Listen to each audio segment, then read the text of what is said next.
Hey guys, tonight we're talking about the drug that two of history's most brutal armies fed to their soldiers by the millions, and how a little white pill helped decide the fate of the Eastern Front. Here's something that will rearrange your brain a little. In 1938, a German pharmaceutical company figured out how to mass-produce methamphetamine in tablet form, package it in a cheerful little tin, and sell it over the counter at every pharmacy in the country. No prescription needed. No warning label worth reading. Just a clean, modern, industrially produced hit of meth, available to anyone with a few Reichsmarks and a reason to stay awake. Housewives bought it. Students bought it. Truck drivers, factory workers, and board office clerks bought it. It was called Pervitin. It tasted slightly bitter, and it was the most popular new product in Nazi Germany. The horror here isn't that it existed. The horror is that everyone knew exactly what it did, and that was precisely the point. Before we continue, subscribe to the channel if you enjoy these stories. Write in the comments where you're watching from and what time it is. I always find it fascinating to see people from around the world united by one story.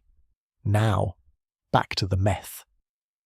The company behind Pervitin was called Temmler-Werke, based in Berlin, and their lead chemist was a man named Fritz Hauschild.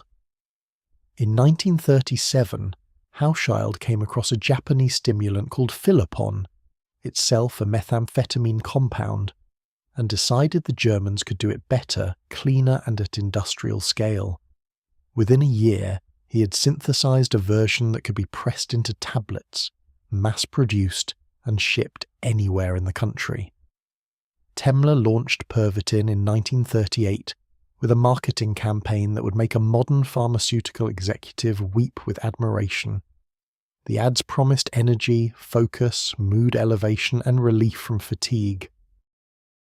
What the ads did not promise, because the science wasn't fully understood yet, was addiction, psychosis, cardiovascular collapse, and death, though all of those were coming.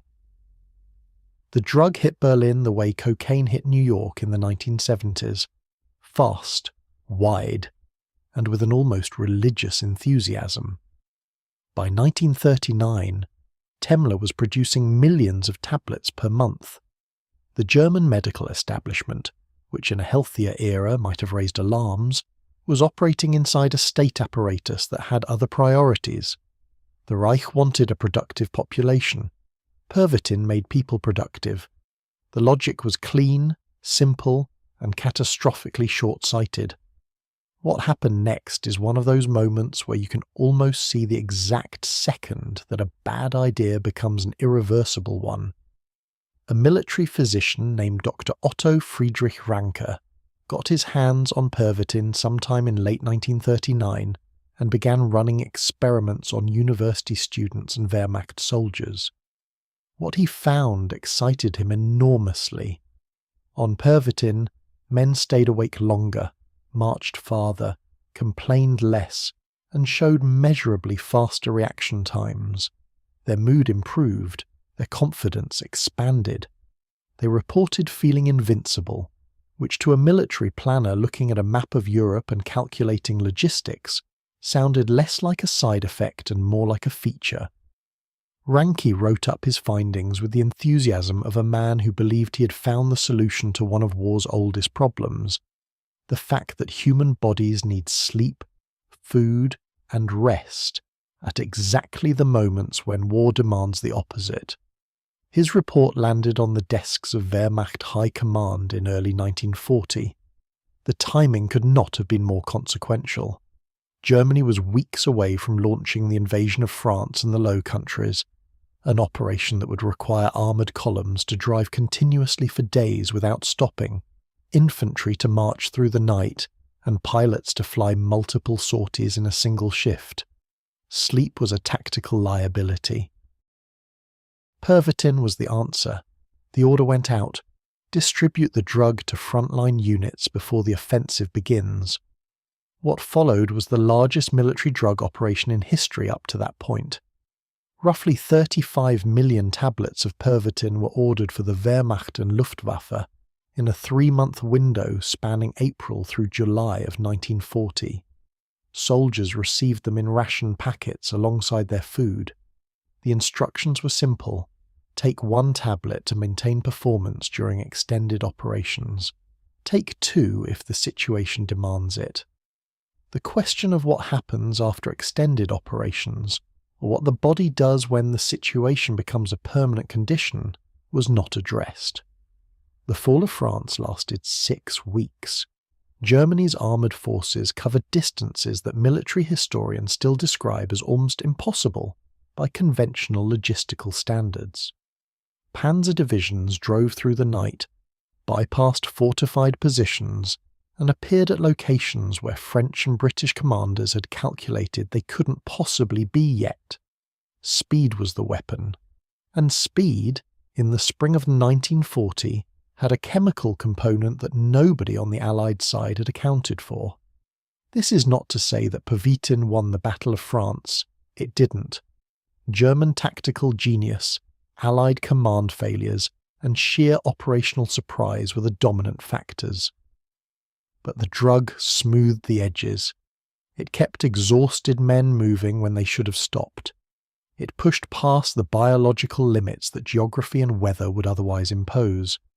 It was, in the language of the modern performance enhancement, a force multiplier, and the Wehrmacht had distributed it by the tens of millions.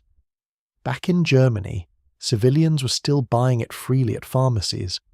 A German author named Heinrich Böll, who would later win the Nobel Prize in Literature, was a young soldier during this period.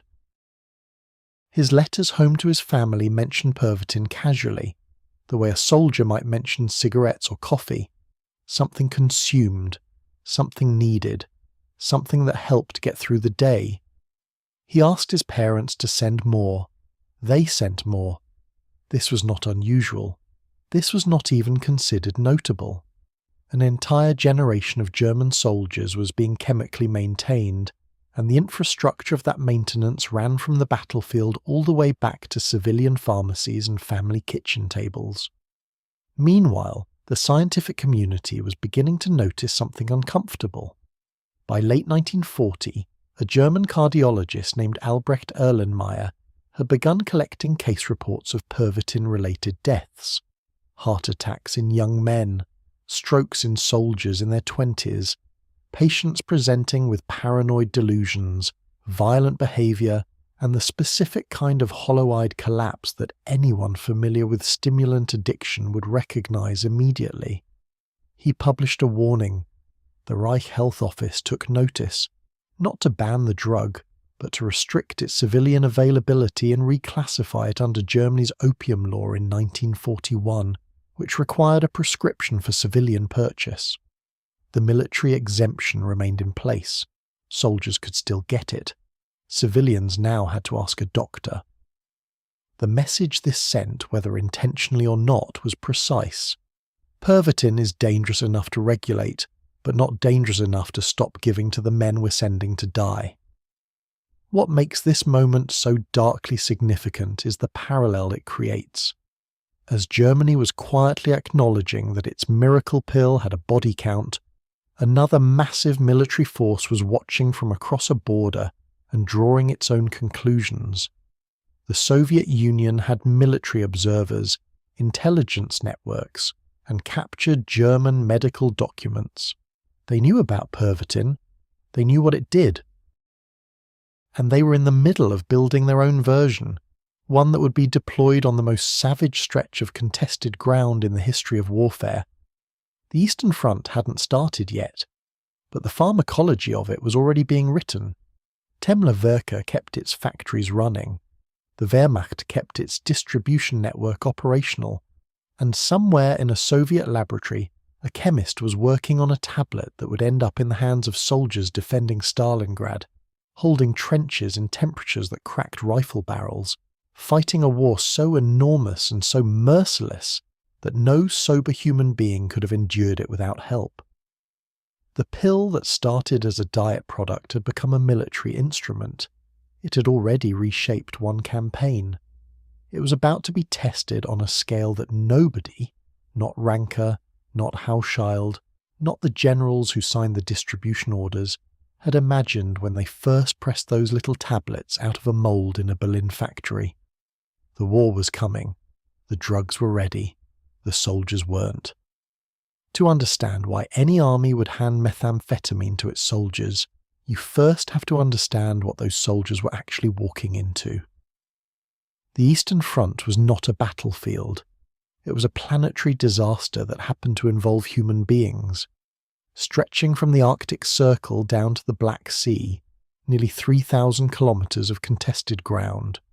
It was the largest land theatre of war in recorded history, and it operated by rules that had no precedent in anything the modern world had experienced. The Western Front of World War I, which previous generations had considered the outer limit of industrial horror, was a skirmish by comparison. The Eastern Front swallowed entire armies the way a drain swallows water, quietly, completely, and without leaving much behind. The numbers alone are enough to cause a kind of cognitive shutdown. Over the course of the conflict, the Soviet Union would lose somewhere between 27 and 30 million people, soldiers and civilians combined. Germany and its allies lost roughly 5 to 6 million on the Eastern Theatre alone. On single days, casualty counts exceeded the total losses of some nations' entire wars. At the Battle of Kiev in 1941, the Soviets lost over 600,000 soldiers in a matter of weeks. At Stalingrad, the combined losses on both sides surpassed 1 million. These are not statistics. They are the numerical residue of something that language was not designed to describe. But numbers don't tell you what it felt like to be standing in it. The terrain itself was an enemy. The Soviet Union's western regions, Ukraine, Belarusia, the Baltic states, combined open steppe, dense forest, vast marshland, and river systems that turned every advance into a logistical nightmare. In summer, the dirt roads of the Soviet interior dissolved into mud so thick that tanks sank to their turrets, and supply trucks disappeared to their axles. German soldiers had a word for it: Schlamm, mud, the kind that grabbed your boot and held it while you kept walking, so that men literally marched out of their footwear and continued barefoot because stopping wasn't an option. Soviet soldiers knew this terrain from birth, but knowing it and surviving it under fire were different propositions. Then winter came, and winter on the Eastern Front was something else entirely. The winter of 1941 to 42 dropped temperatures across the front to -30, -40, and in some regions -50 degrees Celsius. These are temperatures at which exposed skin dies in minutes, at which engine oil congeals into solid matter, at which rifle bolts freeze in their housings and won't fire. German soldiers, sent east with summer equipment because their commanders had planned for a quick campaign, began dying of cold in numbers that rivaled combat losses. Soviet soldiers were better equipped, slightly, but better equipped at -40 means the difference between frostbite that takes 3 fingers and frostbite that takes the whole hand. Men froze in their sleep. Men froze standing at their posts. There are documented accounts of Soviet soldiers finding German positions where every man was dead, not from bullets, but from cold, still standing at their firing points because the temperature had dropped so fast there was no time to fall. The body stopped. The war continued around it. What the cold did to the mind was in some ways worse than what it did to the body. Prolonged exposure to extreme cold produces a specific kind of cognitive deterioration. Decision-making slows, reaction time extends, emotional responses flatten into a grey distant numbness that feels. Survivors consistently describe this, almost peaceful, in the way that drowning is sometimes described as peaceful once you stop fighting it.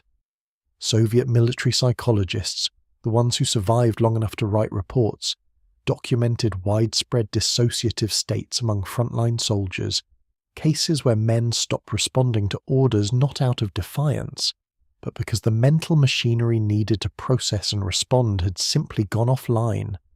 The body was present. The person inside it had retreated somewhere warmer, and the cold was only one layer of the problem. Sleep deprivation on the Eastern Front reached durations that modern sleep science considers incompatible with basic functioning. 4 days without sleep produces hallucinations in most people. 6 days produces a breakdown of personality coherent enough to be mistaken for psychosis. Soviet and German soldiers routinely went 5, 6, 7 days without meaningful rest during active operations. The front never fully quieted.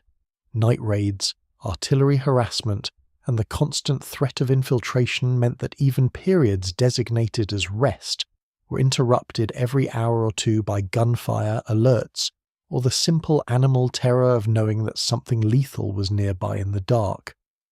The human body has a response to this level of sustained stress. It produces cortisol, adrenaline, and a cascade of other stress hormones that, in the short term, keep a person functioning past their biological limits. In the long term, that same cascade destroys the cardiovascular system, suppresses the immune system, and produces a specific kind of psychological damage that psychiatrists now call combat stress reaction, and that soldiers in 1941 called nothing, because there was no language for it yet and no treatment being offered. What commanders on both sides observed was this: their soldiers were breaking, not retreating, breaking. Units that had marched into battle intact were coming apart at a cellular level, the individual men within them losing the cognitive and physical capacity to execute even simple orders. A soldier who can't think clearly, can't stay awake, can't feel his hands, and hasn't eaten a full meal in 4 days is not a soldier anymore. He is an obstacle wearing a uniform. The supply situation compounded everything. Soviet logistics in the early war years were catastrophic. The German advance in the summer and fall of 1941 moved so fast that Red Army supply lines couldn't keep up, and what supply lines existed were constantly bombed by the Luftwaffe. Soldiers went days without food resupply, eating whatever the terrain offered, which in the Soviet interior in winter meant almost nothing. Caloric deficits of 1,500 to 2,000 calories per day were common in encircled or advancing units. The body, already running on stress hormones and terror, began consuming itself. Muscle mass disappeared. Cognitive function dropped further. Men who had been strong and capable when they entered the front were physically unrecognizable within weeks. The march distances demanded of infantry units were staggering. Forced marches of 40, 50, 60 kilometers in a single day were not exceptional. They were operational requirements. The Soviet military doctrine of the period, derived partly from the Civil War experience of the 1920s and partly from the desperate improvisation of a country being invaded, placed enormous physical demands on foot soldiers. Move fast, cover ground, don't wait for transport that may never come. His soldiers' legs were his most reliable logistical asset. When those legs gave out, the soldier became a liability. Medical care was almost non-existent at the forward positions. Wounded men lay where they fell for hours, sometimes days. Infection rates were extraordinary. Frostbite left untreated became gangrene. The medical units designated to serve frontline troops were perpetually under-equipped, understaffed, and themselves under fire. A Soviet soldier who was hurt badly enough to need a doctor, but not badly enough to be evacuated, was in a specific kind of hell. Injured, immobile, still required to hold his position, still expected to function. What emerged from all of this was a brutal arithmetic that military planners on both sides were being forced to confront by late 1941. The Eastern Front was consuming human beings faster than they could be replaced, and not only through combat. The environment itself was lethal. The operational demands were superhuman. The psychological pressure was unrelenting. Something had to close the gap between what war demanded and what a human body could provide. The Germans had already answered that question with Pervitin. Their soldiers were carrying it into the Soviet Union by the millions of tablets, and early reports suggested it was doing what Ranker had promised, pushing men past the point where biology said stop. The Soviets were watching. They were also losing badly in those first months, and somewhere between the desperation of a nation fighting for its survival and the cold logic of military pharmacology, a decision was being made in laboratories far from the front. The answer wasn't going to come from better training or better food or better rest. There wasn't time for any of that. The answer was going to come in a small tablet, produced at scale, distributed through military supply chains, and swallowed by men who had no idea what it would do to them, or what it would take when it was eventually gone. The front burned, the cold pressed in, the bodies accumulated, and the chemists kept working. The Soviet Union did not stumble into military pharmacology by accident. It arrived there through a combination of ideological conviction, scientific ambition, and the specific kind of ruthless pragmatism that characterized every decision made inside Stalin's war machine. To understand what the Soviets built, you have to understand how they thought about the human body in the first place. Soviet ideology did not treat the individual soldier as a person to be preserved.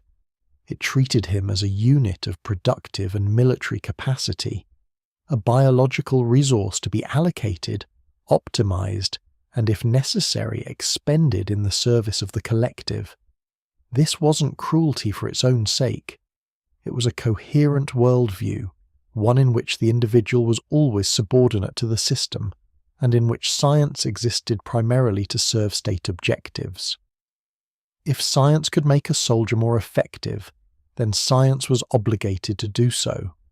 The question of whether the soldier consented or suffered, or was permanently damaged by the process was not irrelevant. It simply ranked below the operational requirement. Soviet military medicine operated inside this framework with considerable sophistication.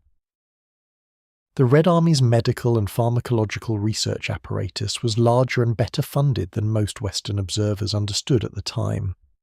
From the mid-1930s onward, military pharmacologists had been working on a range of compounds designed to enhance soldier performance.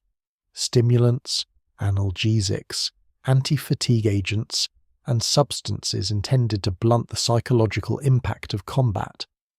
This research was classified at the highest levels. The scientists involved knew they were working on problems with no clean solutions, and they produced results accordingly, effective in the short term, dangerous in ways that the state preferred not to document publicly. The compound that emerged as the Soviet military's primary stimulant was called Phenamine.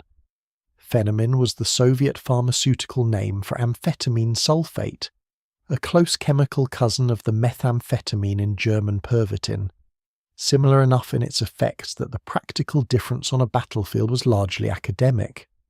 Like Pervitin, it suppressed the need for sleep. Like Pervitin, it elevated mood, increased confidence, and pushed the body past its normal fatigue threshold. Like Pervitin, it came with a set of consequences that the distribution documentation did not fully disclose to the men receiving it. The differences between the two drugs were real but subtle. Methamphetamine, the German version, crossed the blood-brain barrier faster and produced a more intense initial effect. Amphetamine sulfate, the Soviet version, had a slightly longer, flatter curve, less of a spike, more of a sustained push. For a soldier who needed to stay functional across a 20-hour combat operation rather than sprint through a single engagement, the Soviet compound arguably fit the need better. Whether this was intentional pharmacological design or fortunate coincidence depended on who you asked, and most of the people who could answer that question were either dead or bound by state secrecy. What is documented is when and how Phenamine entered the Red Army supply chain. By 1941, Soviet military pharmacologists had completed enough trials to recommend Phenamine for frontline distribution. The timing coincided almost exactly with the German invasion, which was either prescient planning, or more likely, the kind of desperate acceleration that happens when a country realizes it is about to fight for its life. The drug entered the military supply system not as a special program with elaborate protocols, but with the quiet, bureaucratic efficiency that characterized Soviet logistics at its functional best. It was listed in supply manifests alongside food rations, ammunition allocations, and medical kit components. Commanders received dosage guidelines. Political officers received instructions on monitoring usage. Nobody in the chain was asked for an opinion. The dosage guidelines themselves revealed something important about how the Soviet military viewed the drug. Soldiers were instructed to take Phenamine before anticipated periods of extended operation, night raids, forced marches, defensive actions expected to last beyond normal endurance limits. The recommended dose was calibrated not for comfort but for function, enough to keep a man operational, not enough to send him into the kind of stimulant-fueled mania that made him a hazard to his own unit. There was a clinical precision to the guidelines that suggested the pharmacologist knew exactly what the drug did at various doses. They had tested it, they understood the curve, and they had made the calculation that the operational benefit at the recommended dose outweighed the risk, or at minimum outweighed the alternative, which was soldiers collapsing from exhaustion in positions they could not afford to abandon. The distribution system was built into existing supply infrastructure rather than created separately, which meant it was both efficient and invisible. A soldier receiving his ration kit would find the tablets there without ceremony or explanation beyond the basic instruction. There was no medical consultation. There was no informed consent, a concept that Soviet military medicine did not apply to enlisted soldiers in the same way a civilian doctor might apply it to a patient. The soldier took what he was given when he was told to take it. This was not aberrant behavior within the Soviet military system. It was completely consistent with how every other aspect of a soldier's existence was managed. What the system did not build in was a mechanism for tracking what happened after. Soviet military record-keeping on Phenamine use was fragmentary by design, and further damaged by the chaos of the war itself. Units that were encircled, destroyed, or forced into retreat left behind no clean administrative records. The soldiers who experienced adverse effects, the paranoia, the crashes, the dependency, were processed through a military medical system that had neither the capacity nor the ideological framework to identify stimulant-related problems as distinct from combat stress, cowardice, or what Soviet military doctrine sometimes bluntly categorized as insufficient revolutionary will. This meant that the real cost of the program was largely invisible inside the system that created it. There was, however, one category of documentation that survived in unusual detail: the internal memos of military pharmacologists who were tracking the drug's performance against their own metrics. These documents, some of which were declassified decades later, revealed a portrait of scientists who knew more than they reported upward and reported more than they were comfortable admitting even to themselves. Addiction risk was flagged in at least 2 internal assessments by 1942. Cardiovascular concerns appeared in a third.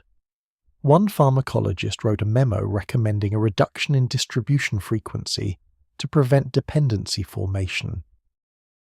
The memo was classified. The distribution frequency was not reduced. The machinery kept running because the front kept demanding. By 1942, Phenamine was flowing into Red Army units across the entire Eastern Theatre. The drug was not universal. Supply chains were too disrupted and too uneven for that. But in key formations, particularly the elite guards units and the assault infantry assigned to major offensive operations, it was a consistent presence. Commanders who understood what they had used it strategically, saved for moments when the operational requirement genuinely exceeded what unassisted human performance could deliver. What nobody fully appreciated yet was the degree to which the soldiers were being quietly remade by what they were taking. A man who has used a stimulant to survive a 48-hour combat operation does not return to baseline when the operation ends. The neurochemistry doesn't reset cleanly. Dopamine systems that have been flooded artificially need time to recalibrate, and in that recalibration period, the world looks grey and flat and functionally intolerable, especially when the world in question is a trench in the Soviet winter. The natural response in a man who has access to the substance that made the grey go away before is to take it again.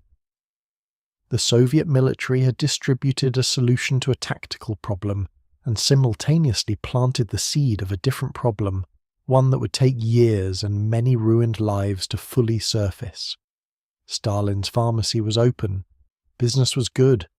The bill had not yet arrived, but the Eastern Front was about to enter its most catastrophic phase, and demand for everything — bullets, food, courage, and chemical endurance — was about to increase beyond anything the distribution system had been designed to handle.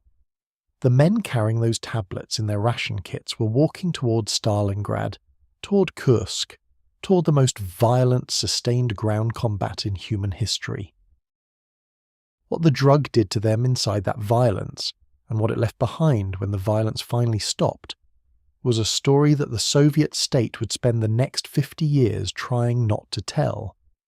To understand what these drugs actually did to the men taking them, you have to briefly forget the war and think about chemistry. Not academic chemistry, the kind that happens inside a human skull when a stimulant hits the bloodstream and the brain suddenly receives a signal it was never designed to process at that intensity. The brain runs on neurotransmitters: dopamine, norepinephrine, serotonin. These are the chemical messengers that regulate mood, motivation, fear, pain perception, and the basic sense of whether the world is survivable or not. Under normal conditions, the brain releases these chemicals in carefully calibrated amounts, matched to actual circumstances. Danger produces adrenaline, rest produces serotonin, achievement produces dopamine. The system is elegant, self-regulating, and extraordinarily sensitive to disruption. Amphetamine and methamphetamine don't add new chemicals to this system. They hijack the existing ones. Both compounds force the brain to flood its own reward and arousal pathways with dopamine and norepinephrine at levels roughly 10 to 20 times higher than any natural stimulus produces. The result is not pleasure in any simple sense. It is a total neurological reorganization, a state in which fatigue becomes physically impossible to feel, fear loses its grip on decision-making, pain signals are rerouted and suppressed, and the mind accelerates into a kind of focused electric clarity that normal consciousness cannot reach. For a soldier in combat, this state had specific and immediately observable effects. The first was the elimination of sleep pressure.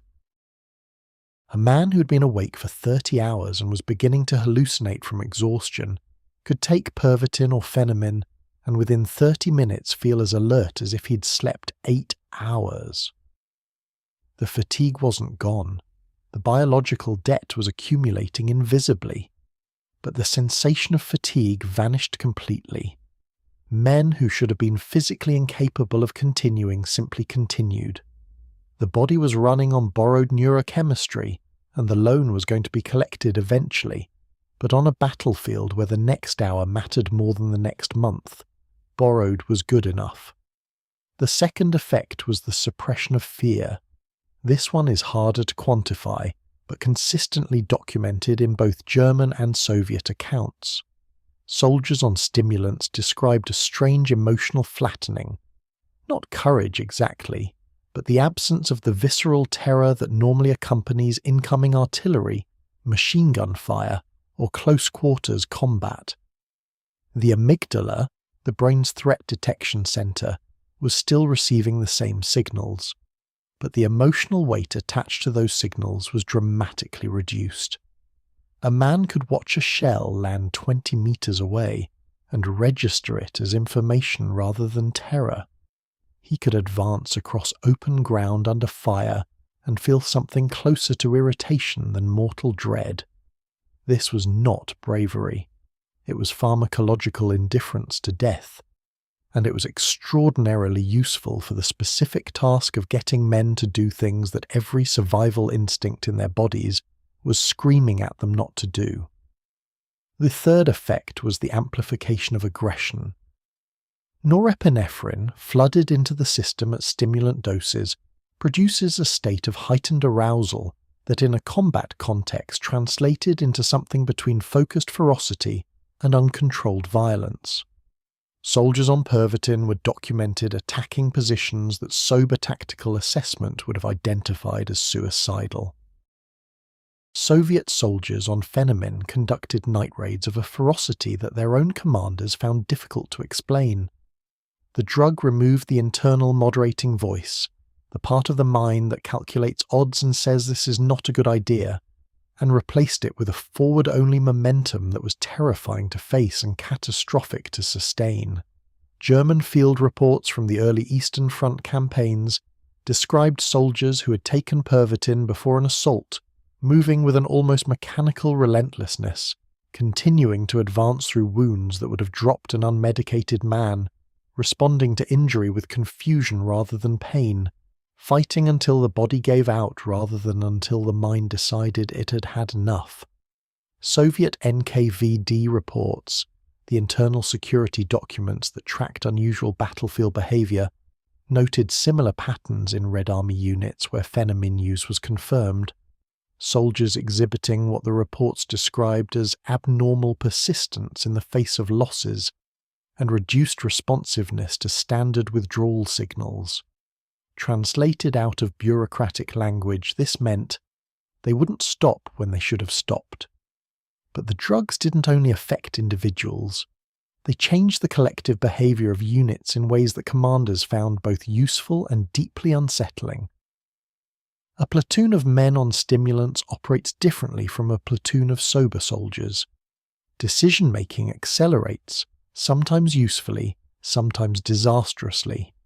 Communication becomes more intense, more urgent, stripped of the careful deliberation that prevents mistakes. Men act on incomplete information faster. They commit to courses of action that slower thinking might have revised. In a fluid offensive situation, where speed and aggression were more valuable than precision, this produced genuine tactical advantages.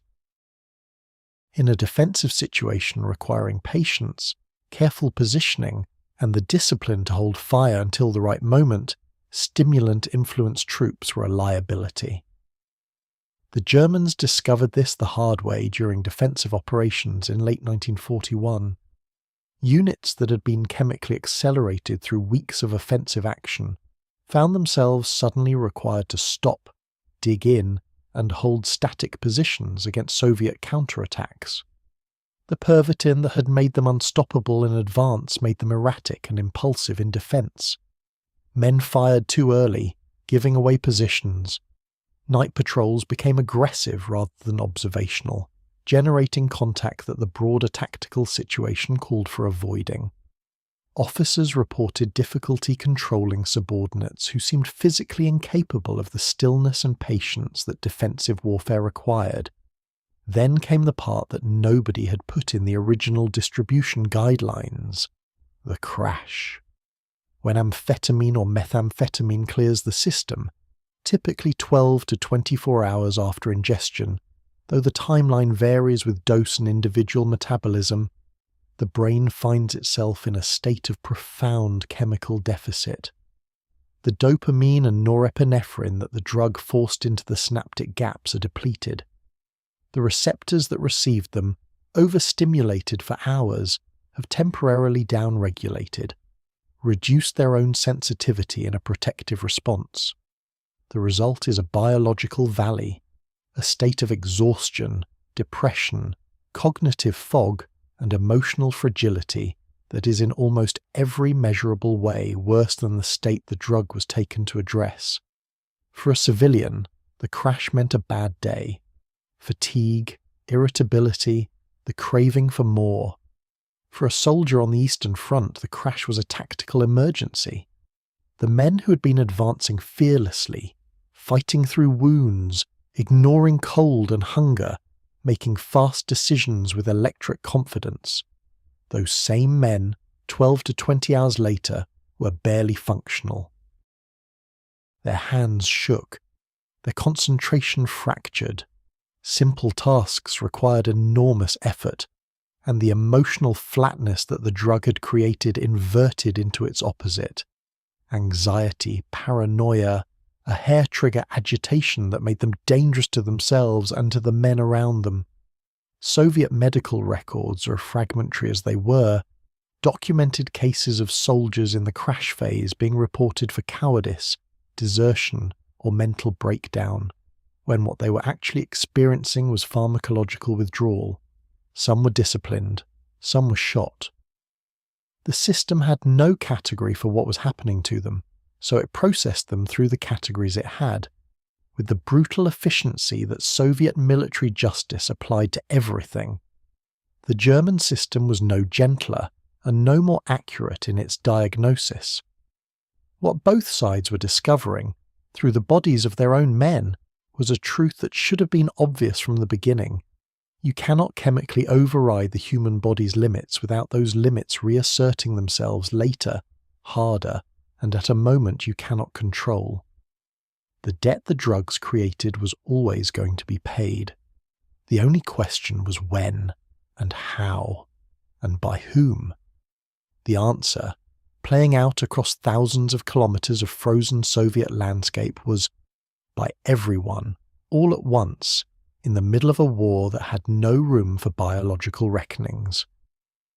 The pharmacologists had given the generals a tool that worked. They had not told them, or perhaps had not fully understood themselves, that the tool had a recoil, and that recoil was about to hit both armies at the same time on a stretch of the Volga River, in a city that would become the most catastrophic single location in the history of human conflict. June 22nd, 1941. At 3:15 in the morning, 3 million German soldiers crossed the Soviet border simultaneously along a front stretching from the Baltic to the Black Sea. It was the largest military invasion in human history, and a significant portion of the men executing it were carrying Pervitin in their kit. The scale of Barbarossa defied comprehension even to the people inside it. Army Group North drove toward Leningrad. Army Group Center aimed at Moscow. Army Group South pushed into Ukraine toward the agricultural and industrial heartland that Hitler considered the real prize of the entire war. 3 massive spearheads, each one larger than most nations' entire military forces, driving simultaneously into a country so vast that the distances alone should have made the operation impossible. The German plan depended on speed above everything else. Speed of advance, speed of decision, speed of exploitation before the Soviet state could recover its balance and respond coherently. Speed required men who didn't stop, and men who didn't stop required chemical assistance.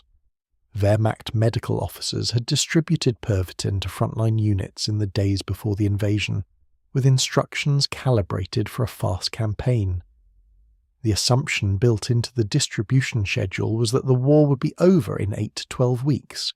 Hitler had told his generals they were kicking in a rotten door, and the door would collapse inward before the Pervitin supply ran low. This assumption shaped everything: the quantity distributed, the dosage guidelines, the complete absence of any plan for managing long-term use. Why plan for 3 months of stimulant dependency when the war would be won in 2? In the first weeks, the drug and the invasion seemed to justify each other completely. German armoured columns covered distances that Soviet commanders, receiving reports from retreating units, initially refused to believe were accurate. Panzer divisions that should have needed days to travel a given distance arrived in hours. The 2nd Panzer Group under Guderian drove 270 kilometers into Soviet territory in the first week alone, a pace that made conventional defensive planning irrelevant, because by the time a defensive line was organized, the Germans were already behind it. Soviet units that expected contact in 3 days found German tanks in their rear in 1.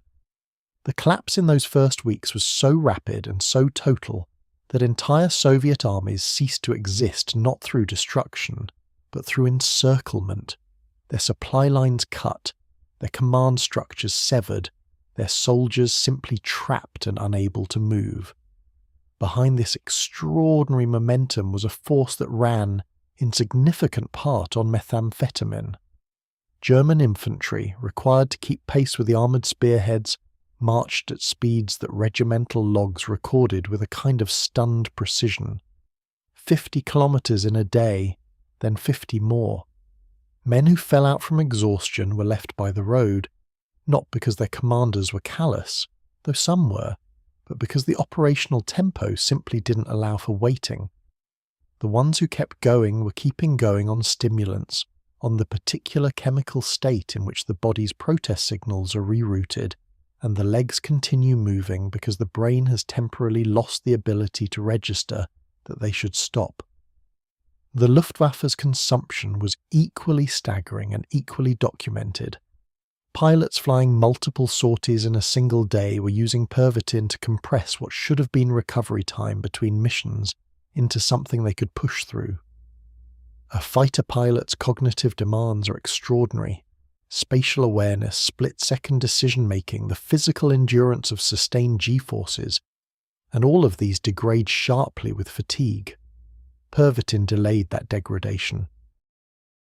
It also, as crash reports from the period suggest, contributed to the kind of judgment errors that don't show up as fatigue-related mistakes, but manifest instead as overconfidence, misjudged angles, and the specific type of pilot error that comes from a brain running at stimulant-induced speed in an environment that requires precision rather than velocity.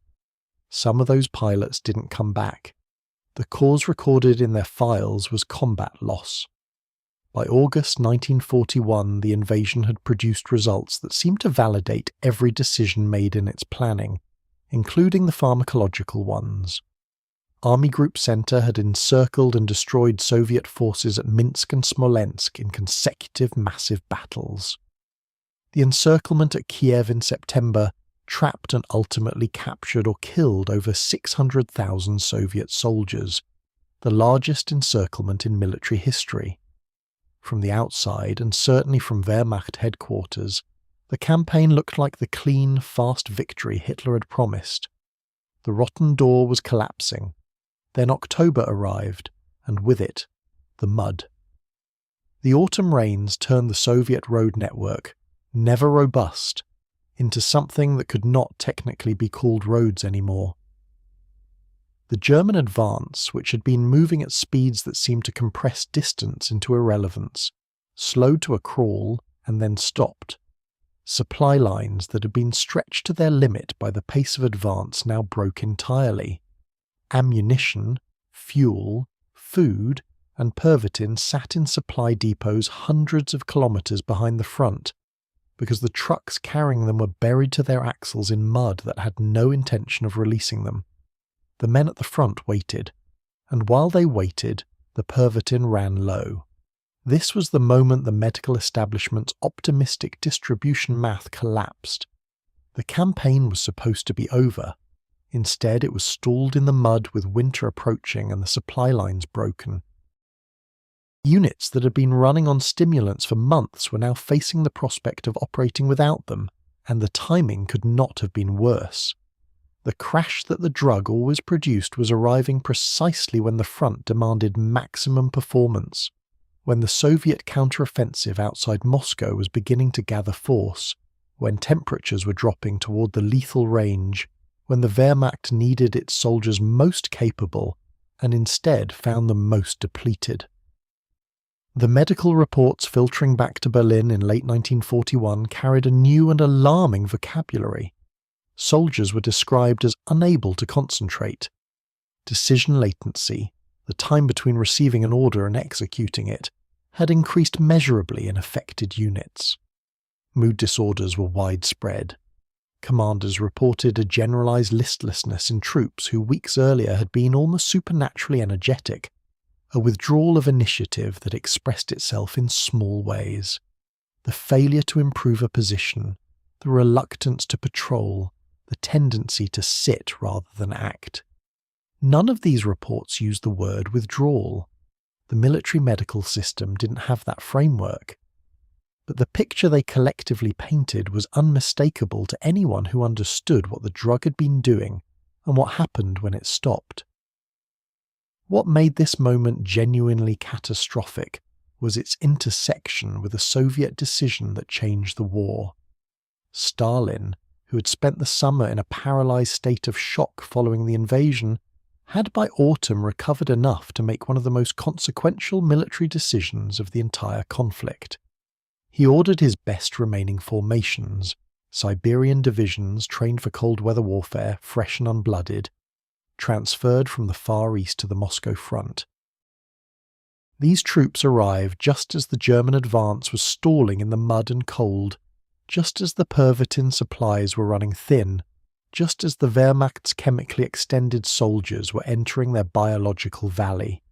The Soviet counter-offensive outside Moscow in December 1941 hit German units that were exhausted, undersupplied, and, in ways their commanders couldn't fully diagnose or articulate, chemically depleted.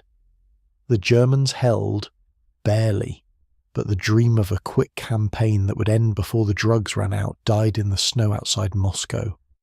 The war was going to be long. The supply of human endurance was finite, and both sides were about to discover just how high the price of chemically borrowing against that endurance could get. By the summer of 1942, the German offensive had shifted south. The target was no longer Moscow. Hitler had redirected the war's centre of gravity toward the oil fields of the Caucasus and a city on the Volga River that had the strategic misfortune of bearing Stalin's name, Stalingrad. A city of 500,000 people, stretched along the western bank of the Volga for 60 kilometres, that was about to become the most contested piece of ground in human history. The battle that developed there between August 1942 and February 1943 operated by rules that had no precedent even within the already unprecedented violence of the Eastern Front. It was not a battle in any conventional sense. It was an industrial process of mutual annihilation, conducted building by building, floor by floor, room by room, in a city that both sides had reduced to rubble and then continued fighting over the rubble. Distances between opposing positions shrank to meters. In some sectors, Soviet and German soldiers occupied different floors of the same destroyed factory, separated by a ceiling and the particular silence of men who know exactly where the enemy is and are waiting for the moment to act. In this environment, the pharmacology of the war reached its darkest and most revealing expression. Soviet forces defending Stalingrad were caught in a trap of their own strategic necessity. The Volga at their backs was both their lifeline and their prison. Supplies and reinforcements crossed it under constant German air and artillery attack, while the river itself prevented any retreat. Stalin's order. Number 227, not one step back, had been issued in July, making retreat a capital offence. The soldiers inside the city were not defending a position because it was tactically optimal. They were defending it because the alternative was death by their own side's hand. Phenamine became, in this context, something more than a performance enhancer. It became a survival tool. Night raids were the tactical currency of Stalingrad's close-quarters hell. Soviet commanders, unable to dislodge German forces through conventional assault in daylight, the open spaces between positions were killing grounds, developed a doctrine of continuous nocturnal harassment. Small groups of soldiers, often just 4 or 5 men, would infiltrate German positions in darkness, kill as many as possible, and withdraw before a coordinated response could form. These raids required a specific combination of qualities: absolute alertness, suppressed fear, controlled aggression, and the physical capacity to move and fight at 2 or 3 in the morning after a day of combat that had already consumed every normal reserve of energy. Phenamine provided all of these things at once. Before a night raid, assault groups received their tablets as a matter of operational procedure. The drug's timeline matched the tactical requirement almost perfectly. Onset within 30 minutes, peak effect lasting 4 to 6 hours, covering the duration of the operation. Men who had been physically spent from daylight fighting were chemically rebuilt into something capable of crawling through rubble in darkness, locating an enemy position by sound and smell, and executing violence with the precision that close-quarters combat demanded. The results were documented in German regimental reports with a mixture of tactical analysis and genuine unease. Wehrmacht units in Stalingrad began noting a pattern in Soviet night operations that they struggled to explain through conventional military logic. Raiding parties that should have been exhausted, that intelligence suggested had been in continuous combat for days, were moving with an energy and ferocity that contradicted their apparent physical state. Men who were hit and wounded during raids frequently continued operating rather than withdrawing, responding to injuries with what German accounts described as a disturbing indifference. The tactical inference German commanders drew was that Soviet forces had access to some form of chemical stimulation. They were correct, but they were also, by this point, using their own diminishing Pervitin supplies for exactly the same purpose. Both sides were drugging their soldiers to survive the same battle. The pharmaceutical arms race had reached its logical endpoint: mutual chemical dependency in a burning city. The sniper duels that became one of Stalingrad's defining tactical features illustrated the drug's effects in a different register entirely. A sniper's work demands stillness, patience, and sustained concentration over periods that would exhaust normal attention spans within hours. The most successful Soviet snipers at Stalingrad maintained positions for 12, 14, 16 hours at a stretch, tracking targets with a focused intensity that required not just skill, but a neurological state that stimulants could provide and sustained combat stress would otherwise destroy. Vasily Zaitsev, the most celebrated Soviet sniper of the battle, operated during a period when Phenamine was being distributed to elite units with particular consistency. His documented kill count during the peak of the battle, over 200 confirmed kills in roughly 2 months, represented a sustained performance that even experienced military observers found extraordinary. The drug's role in that performance cannot be confirmed with precision. What can be confirmed is that the conditions his nervous system operated under would have been incompatible with sustained high performance without some form of chemical assistance. The city destroyed men from the inside as thoroughly as it destroyed them from the outside. Soldiers who had been at Stalingrad for more than 6 weeks began showing a cluster of symptoms that Soviet military doctors working in field hospitals dug into the Volga's western bank under constant artillery fire struggled to categorize.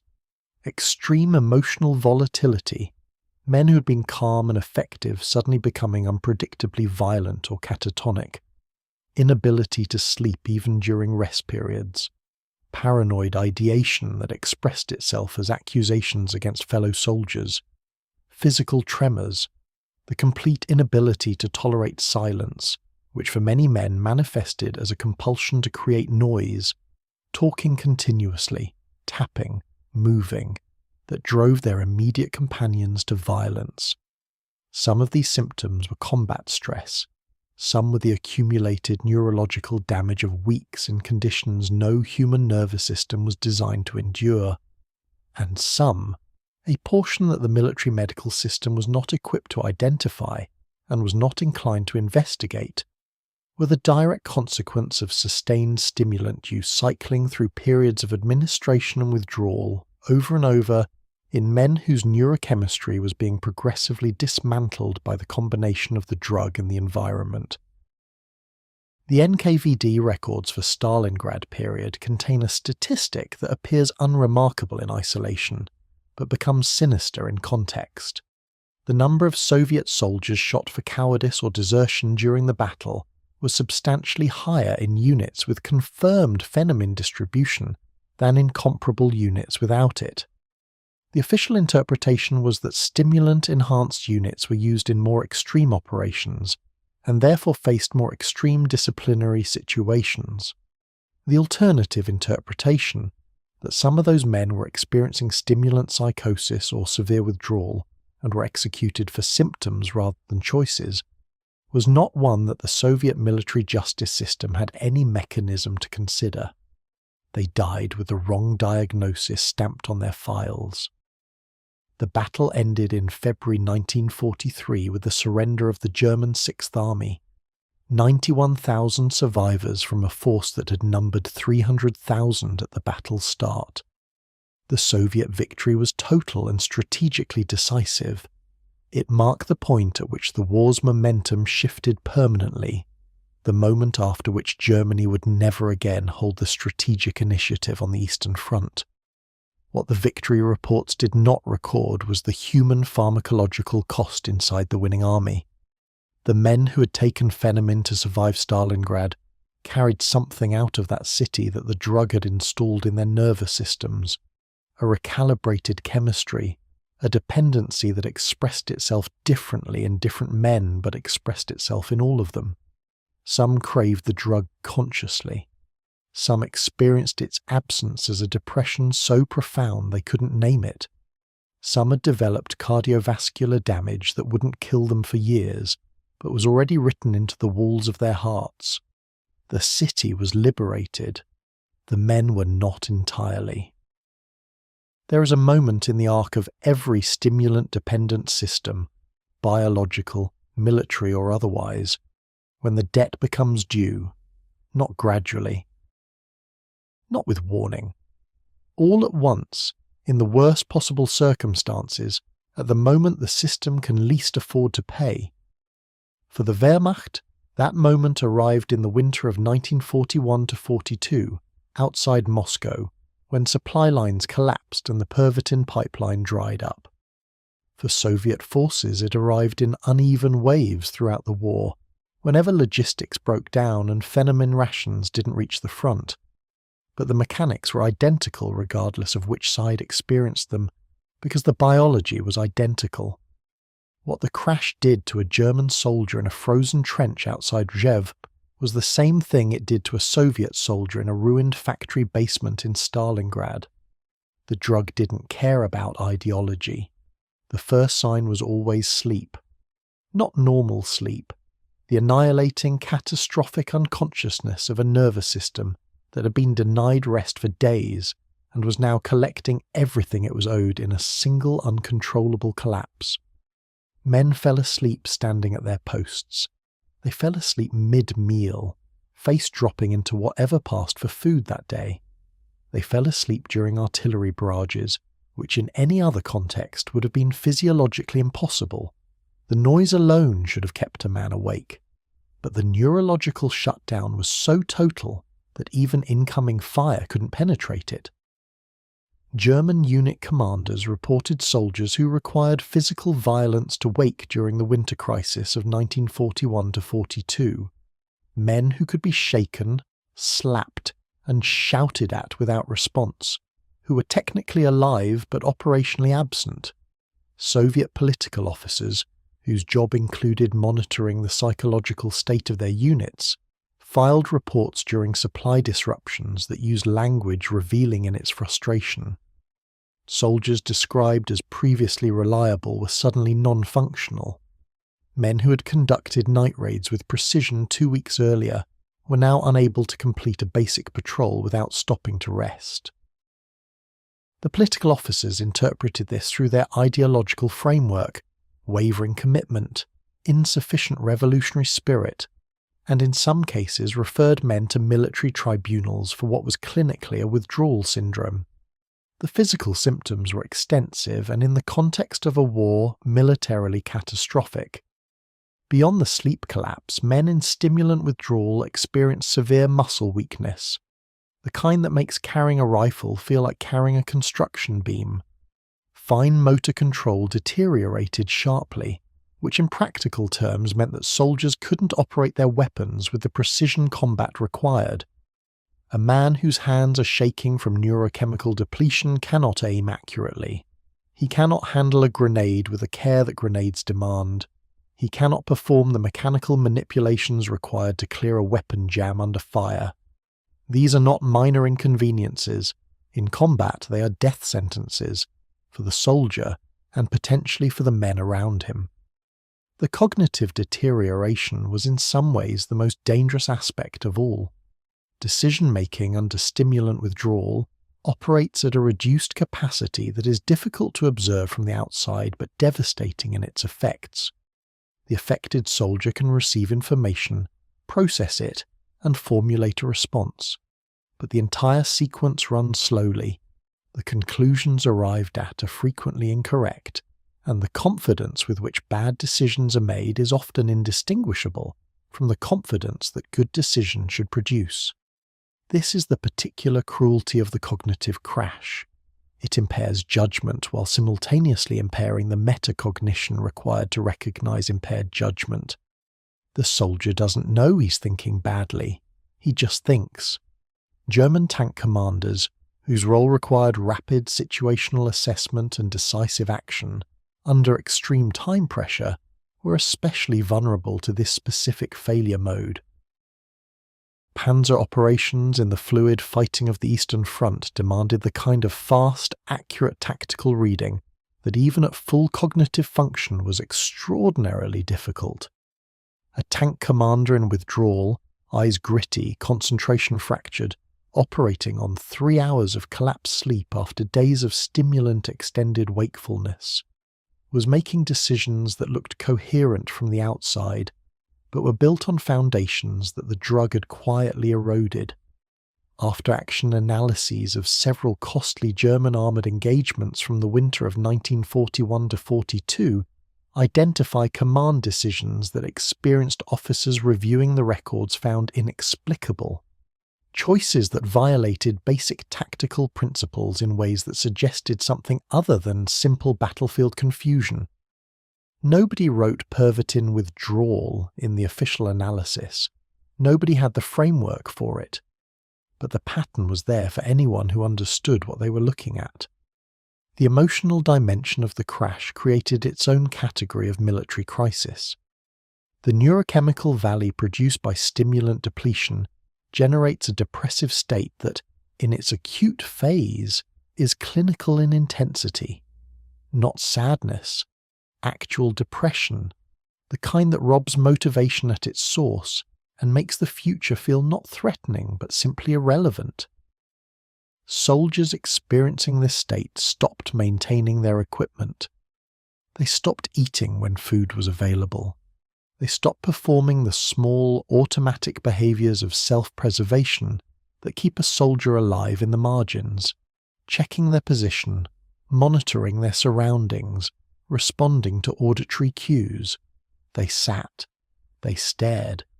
They became indifferent to their own survival in a way that had nothing to do with courage or cowardice and everything to do with a brain that had temporarily lost its capacity to generate the neurochemical basis for caring about anything. Soviet commanders saw this and called it defeatism. The punishment for defeatism in the Red Army was death. Some men were shot for a chemical imbalance. The paranoia that accompanied the crash in some individuals added another layer of catastrophe. Stimulant withdrawal. Paranoia is distinct from the paranoia of stimulant intoxication. It's less grandiose, more inward, characterized by a creeping conviction that the people closest to you are the primary source of danger.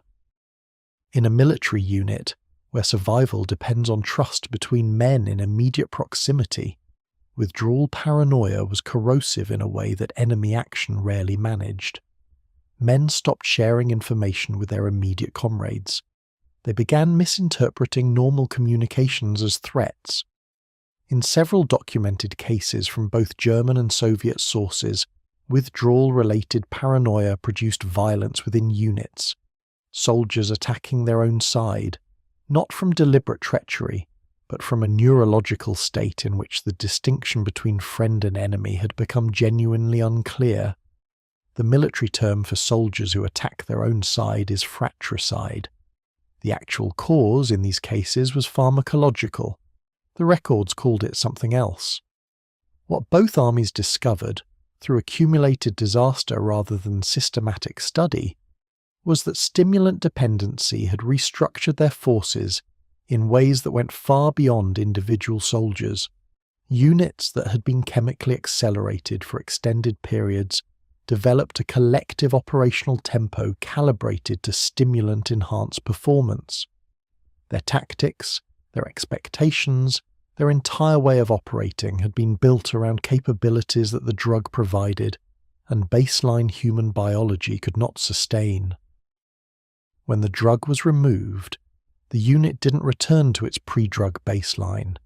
It fell below it, because the men were more depleted than they would have been without the drugs, and because the operational system they were part of still expected stimulant-level performance from stimulant-deprived bodies. The Wehrmacht solution was to restore supply as quickly as possible. Pervitin remained in German military distribution until the final weeks of the war.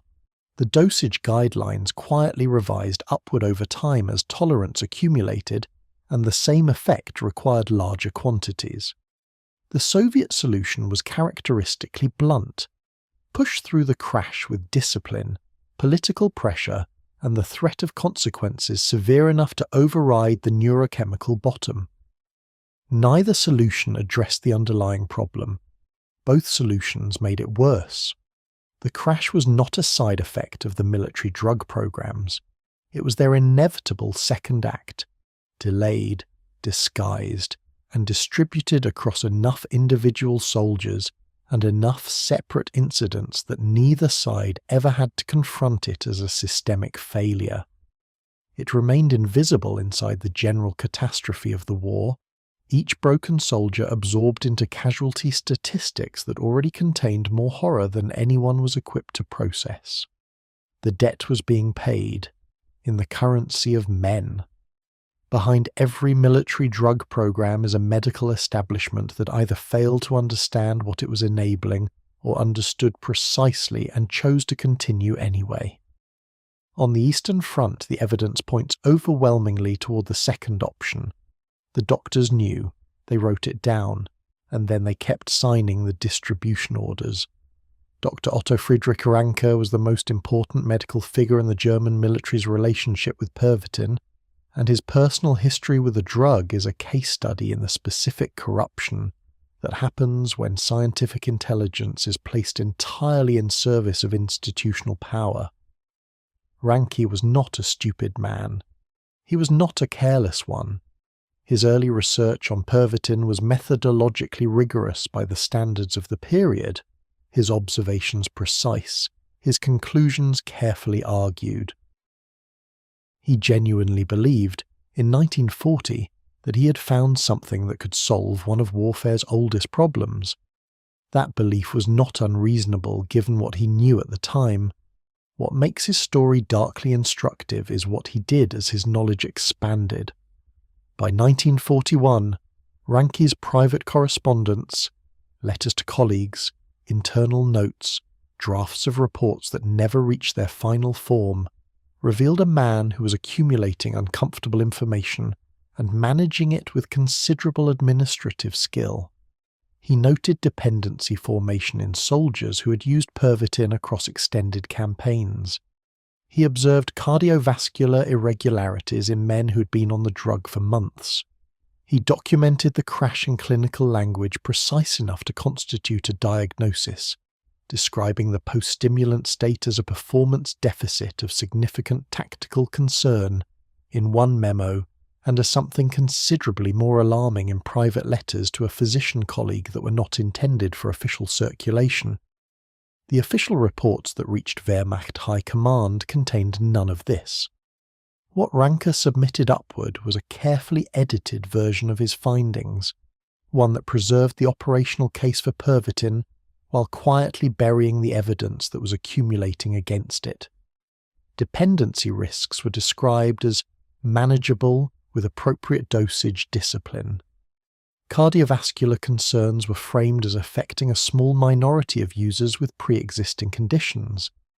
The crash was acknowledged as a temporary performance reduction, requiring planned recovery periods, as if the Eastern Front offered scheduled rest windows between its catastrophes. The gap between what Ranke knew and what he reported was not accidental. It was constructed, maintained, and widened over time as the evidence against the drug grew and the military's commitment to it deepened. His motivation was not simply cowardice, though cowardice played a role. Ranke understood, with the clarity that intelligent men inside authoritarian systems develop out of pure survival instinct, that the information his superiors wanted was confirmation of the drug's utility. The Wehrmacht had committed to Pervitin at scale. Hundreds of millions of tablets had been distributed.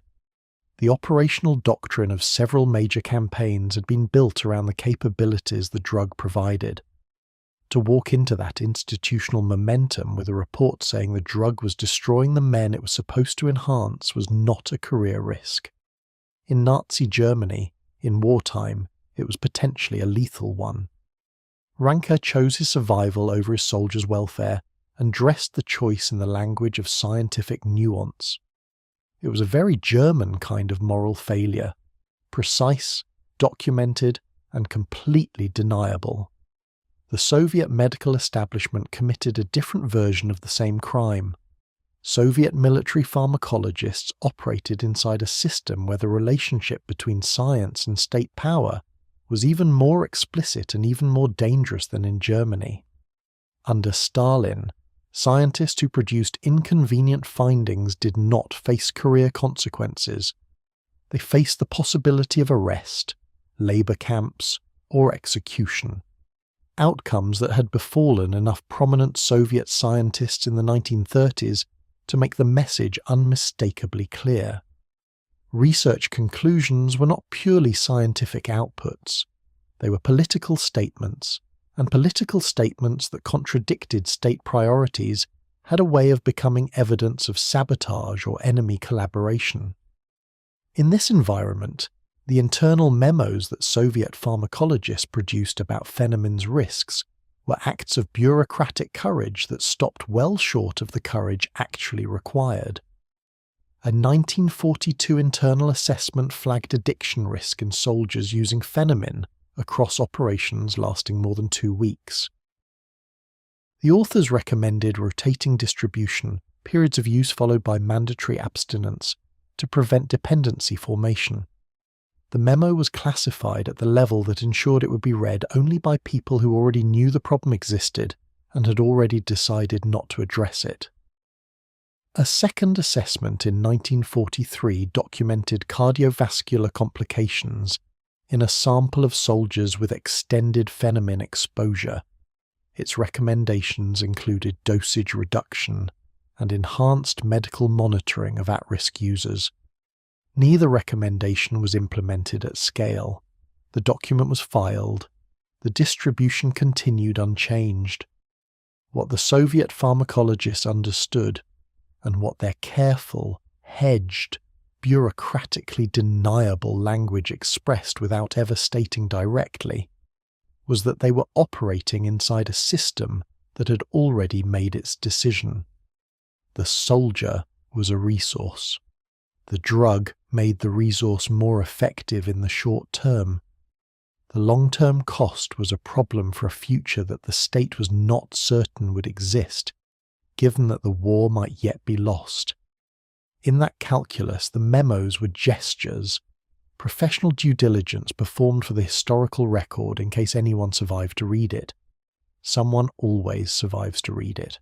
The complicity extended beyond the specific individuals who signed the reports. It ran through the entire institutional structure of military medicine on both sides, through the regimental doctors who administered the drugs without explaining their effects, through the field surgeons who treated withdrawal symptoms without recording their cause, through the military psychiatrists who processed breakdown cases without investigating the pharmacological history of the men in front of them. German military psychiatry in this period operated under the additional constraint of ideological pressure. The Wehrmacht's psychological doctrine was hostile to the concept of psychiatric casualty, the idea that combat could damage a man's mind in ways that weren't simply cowardice or weakness. Soldiers presenting with stimulant withdrawal psychosis, paranoia, or severe depression were processed through a system that had two primary diagnostic categories: fit for duty or not fit for duty due to character deficiency. The second category carried consequences ranging from demotion to execution. Men hid their symptoms. Doctors helped them hide because diagnosing a man as a psychiatric casualty in the Wehrmacht required paperwork, justified investigation, and drew institutional attention that nobody in the medical chain wanted. The Soviet system was structurally similar and ideologically reinforced. Mental weakness was a bourgeois concept, incompatible with the revolutionary soldier the state had theoretically produced. A Red Army man who experienced psychological breakdown was, by ideological definition, doing so voluntarily, a failure of will that reflected poorly on his commitment to the collective. Military doctors who diagnosed psychiatric casualties too freely were implicitly criticizing the state's training and ideological formation of its soldiers. This was not a safe thing to imply, so the doctors on both sides developed a practiced institutional blindness, not ignorance, but the active, maintained, deliberate failure to see what was directly in front of them, because seeing it required doing something about it, and doing something about it required confronting systems that would not forgive the confrontation. The most chilling detail in this entire medical history is one of the smallest. In 1944, a German military physician named Ernst Günther Schenk, who would later write about his wartime medical experiences in considerable detail, observed a ward of soldiers whose presentation he recognized as stimulant dependency. He had the knowledge to identify it, the access to document it, and the professional obligation to report it. He did none of these things. He moved on. He survived the war. He wrote his memoirs. In those memoirs he described the ward in question without identifying the dependency he had recognized at the time. He had seen it. He had chosen to unsee it. And then, decades later, he had written around the hole where his moral responsibility had been, carefully enough that only someone who already knew what to look for would notice the gap. The doctors who knew and said nothing didn't disappear after the war. They wrote the histories. The war ended in May 1945. The guns stopped. The borders were redrawn.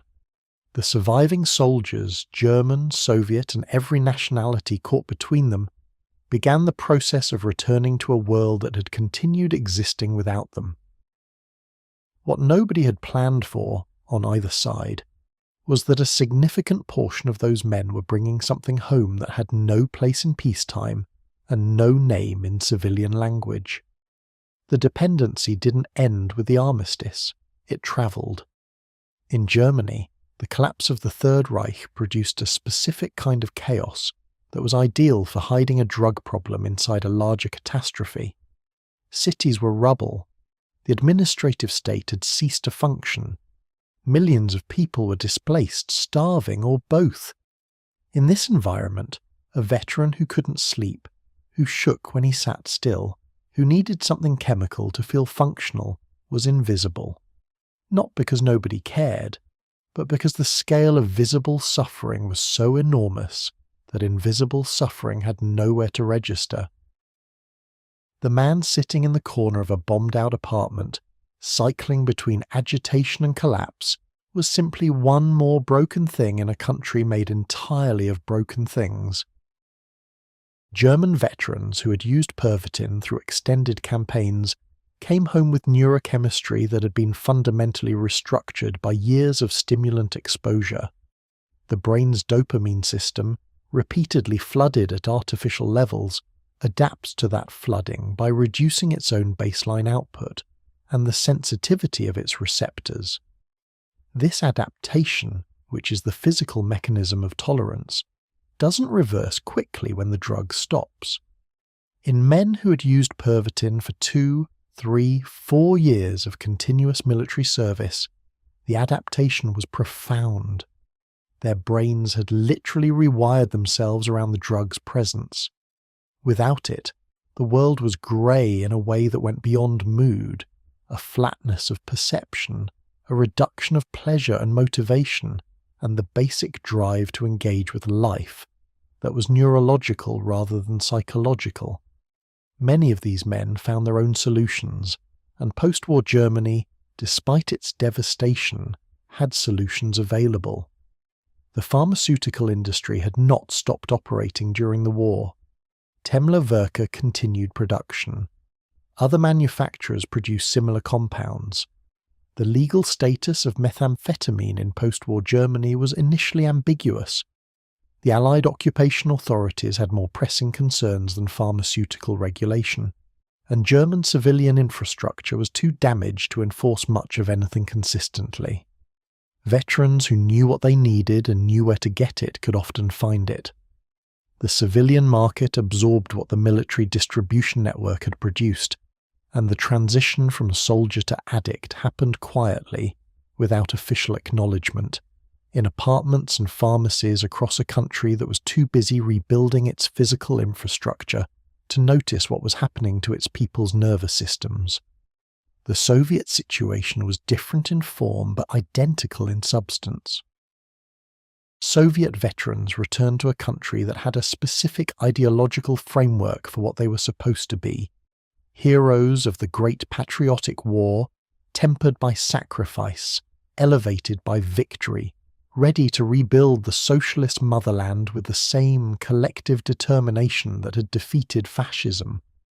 This framework was not merely propaganda, it was a social contract, one that veterans were expected to uphold by presenting themselves as the narrative required.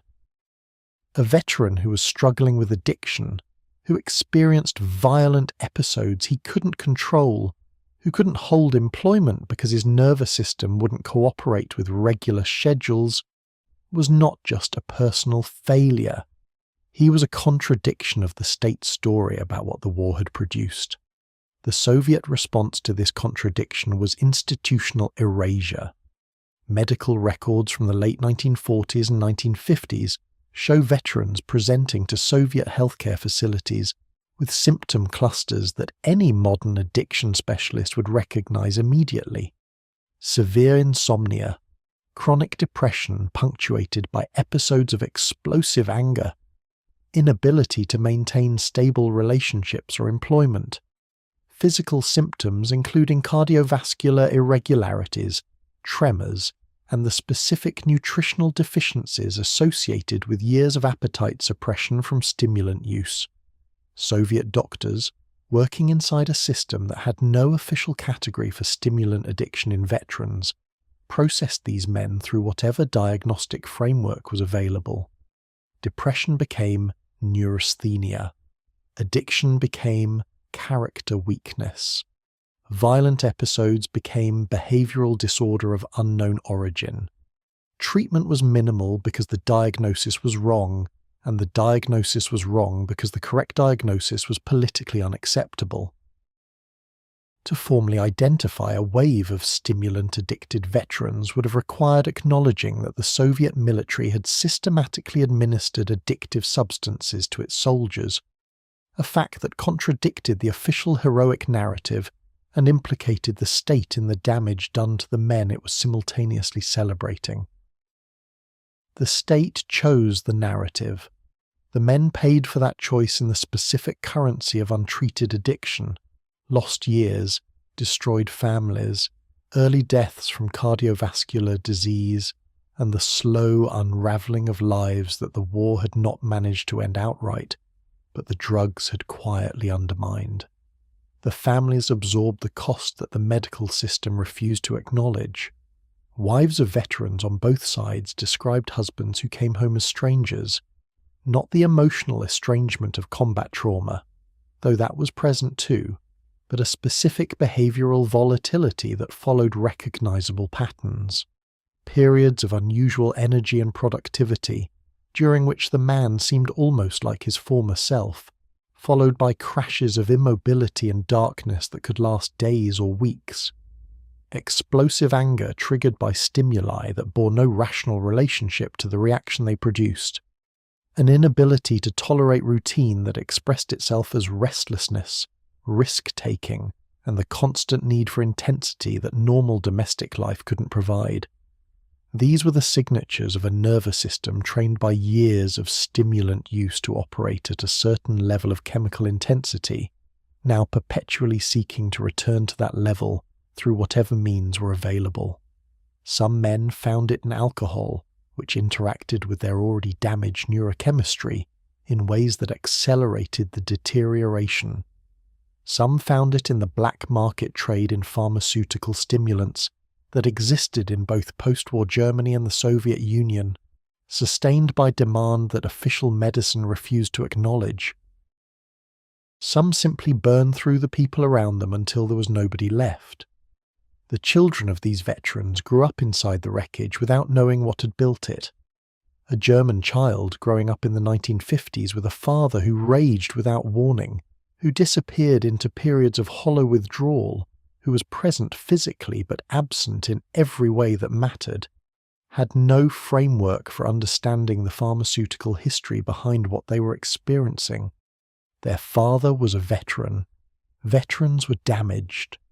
The specific mechanism of that damage, the years of methamphetamine administration, the rewired brain, the dependency that the state had created and then abandoned, was invisible to them, because it was invisible to the state that had created it, because the state had never admitted it existed.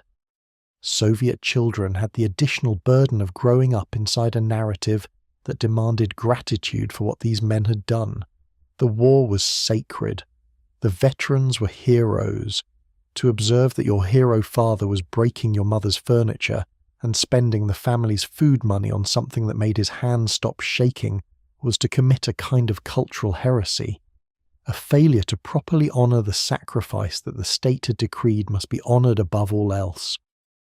The official histories of both countries recorded the war's chemical programs in ways that range from incomplete to non-existent. German pharmaceutical history quietly absorbed Pervitin's wartime role into a broader narrative of wartime industrial production, with the dependency consequences left largely unaddressed in official accounts until decades later.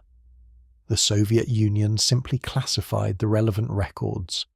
Phenamine's military use was not publicly acknowledged in Soviet historical literature during the Soviet period. Veterans who tried to discuss it, and some did, in private, in the way that people discuss things they know will not be believed, found that the official story had no room for what they were describing. The men who came home broken were buried twice, once when they died, and once when the state decided their story wasn't the right kind of story to tell. The drugs that had kept them fighting were edited out of the record, and the damage those drugs had done was reclassified as something more ideologically convenient. What remained was the clean, usable version of their sacrifice, and the unclean, unusable truth of what that sacrifice had actually cost, carried in the bodies of men who never fully came home even when they were standing in their own kitchens. The most disturbing thing about the military drug programs of World War II is not that they happened. It is that they worked well enough, and failed visibly enough, and damaged obviously enough. And the next generation of military planners looked at all of that evidence and decided to do it again anyway. The logic that drove the Wehrmacht and the Red Army to distribute stimulants to their soldiers did not die with those armies. It survived, intact and unexamined, into the post-war world, where it found new institutional homes, new chemical formulations, and new populations of soldiers to consume them. The specific lesson of the Eastern Front, that chemical enhancement creates dependencies, crashes, and long-term damage that outlast the operational benefit, was available to anyone who looked. Almost nobody looked. The ones who did look decided that their situation was different, their drug was better, their soldiers were stronger, and the problem wouldn't happen to them. This is the oldest story in pharmacology, and military pharmacology tells it on the largest possible scale. The United States military began its own serious relationship with amphetamines during World War II itself, initially through the British example. RAF pilots were using benzodrine by 1940, and the practice spread to American air crews as US forces entered the war. By Korea, amphetamine use in the US military was institutionalized. By Vietnam, it had expanded dramatically. American soldiers in Vietnam consumed an estimated 225 million amphetamine tablets over the course of the conflict, a figure that, per capita among deployed troops, exceeded the German military's Pervitin consumption on the Eastern Front. The drug had a different name, a cleaner reputation, and the backing of American military medicine rather than Nazi pharmacology. The effects on the men taking it were chemically identical. Vietnam produced its own version of the Eastern Front's pharmaceutical aftermath, compressed into a different social and political context. American veterans returning from Vietnam were carrying stimulant-conditioned nervous systems into a country that was simultaneously hostile to what they had done and indifferent to what had been done to them. The addiction wave that followed, often entangled with heroin use that began in country and continued at home, was publicly visible in ways that the Soviet and German aftermaths had not been, because American society had a free press and a counterculture that documented what the government preferred to ignore. The veteran struggling with addiction became a cultural archetype in the 1970s, visible enough to generate political pressure, not fully understood enough to generate effective policy. The military's response was not to reconsider the use of stimulants, it was to develop better ones. Through the 1980s and 1990s, military pharmaceutical research focused on producing stimulant compounds that could deliver the operational benefits of amphetamine without the dependency profile, the crash, the tolerance, the addiction. The compound that emerged as the primary candidate was modafinil, a wakefulness-promoting agent that operated through different neurological mechanisms than classical stimulants, and was initially believed to carry a much lower addiction risk. It was approved for use in French Foreign Legion operations in the 1990s, and subsequently adopted by multiple NATO militaries. American pilots received it under the name Go Pills, administered before long missions in which fatigue would otherwise compromise performance. The honest version of modafinil's safety profile is more complicated than its military adoption suggested. Subsequent research indicated that modafinil's dependency risk, while lower than amphetamines, was not zero, and that its effects on sleep architecture, when used repeatedly across extended operations, produced cumulative deficits that looked remarkably similar to those documented in the Eastern Front research. The drug didn't produce the dramatic crash of methamphetamine. It produced a subtler, more gradual degradation that was harder to observe and therefore easier to ignore. Military medicine, confronted with this evidence, classified much of the relevant research, adjusted the dosage guidelines, and continued the program. This was Ranke's playbook, 70 years later, in a different country, with better press management. The Gulf War of 1991 introduced another chapter in the continuing story. American pilots flying combat missions in Iraq used amphetamines, specifically dextroamphetamine, issued as Go Pills for long-duration missions, under protocols that included mandatory consumption in some units. The word mandatory is important here. Soldiers were not offered the drug and allowed to decline, they were ordered to take it. The informed consent framework that civilian medicine had developed over the intervening decades did not apply inside a military chain of command, just as it had not applied to Soviet soldiers receiving phenamine in their ration kits in 1942. The institutional logic was unchanged. The mission requires performance that the body cannot sustain. The drug provides that performance. The soldier's role is to take the drug and perform the mission. In 2003, during the invasion of Iraq, 2 American F-16 pilots dropped a bomb on a Canadian military unit during a training exercise, killing 4 soldiers and wounding 8. The pilots had been given dextroamphetamine before the mission. Their subsequent court-martial, which they ultimately avoided, raised for the first time in an American legal context the question of whether a soldier, given a mandatory drug by his military, could be held fully responsible for actions influenced by that drug. The question was not cleanly resolved. It remains unresolved. The specific incident produced a brief, intense public debate about military go pill use, followed by a return to business as usual once the news cycle moved on. Afghanistan extended the timeline further and introduced new complications. Special operations forces conducting long-duration missions in remote terrain used stimulants with a frequency and casualty of administration that recalled the Eastern Front in miniature. The operational demands were genuine. Missions lasting 36 to 48 hours in extreme altitude and temperature, requiring sustained cognitive and physical performance that unassisted human biology cannot provide. The chemical solutions were more sophisticated than Pervitin or Phenamine. The underlying problem was identical. What also emerged from the Afghanistan experience was evidence that the stimulant programs interacted with the already elevated psychiatric casualty rates in combat veterans in ways that complicated treatment. Veterans presenting with PTSD who had extensive stimulant exposure during deployment showed different symptom profiles and poorer treatment outcomes than veterans without that exposure. The neurological systems that stimulants had modified were the same systems that PTSD had damaged: the arousal and threat response pathways, the dopamine and norepinephrine circuits.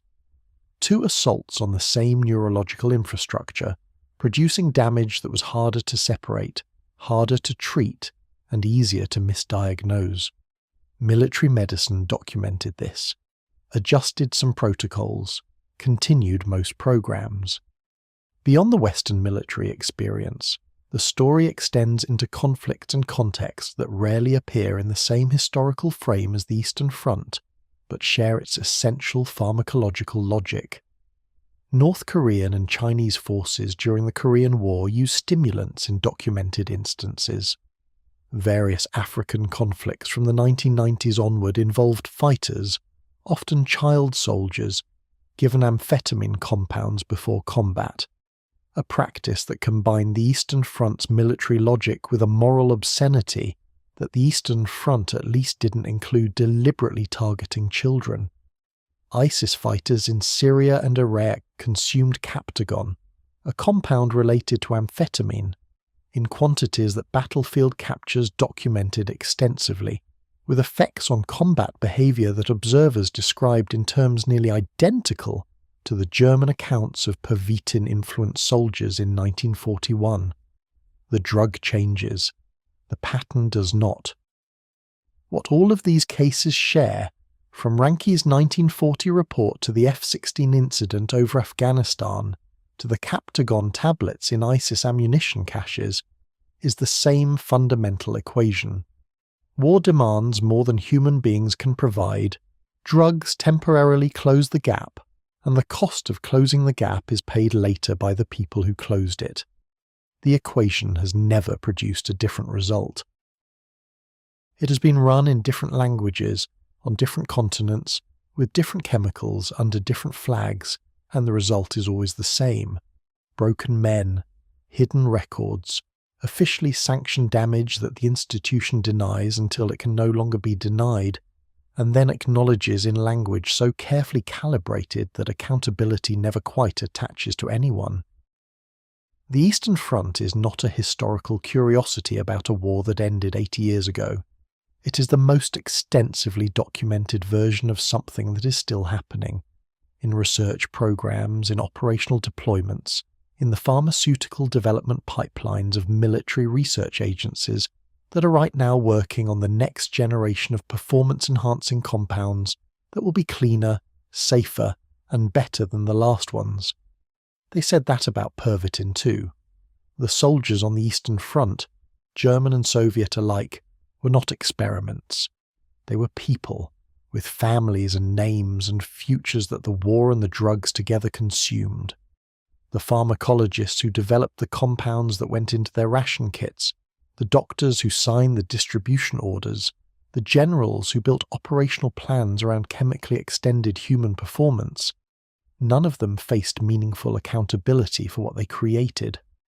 The men who swallowed the tablets faced it instead, in the currency of damaged brains and shortened lives, and the particular loneliness of carrying something that the state that gave it to them refused to acknowledge. Every generation rediscovers the same equation. Every generation pays the same price. The only thing that changes is what they call the pill, and how long it takes before someone finally writes down what it actually cost,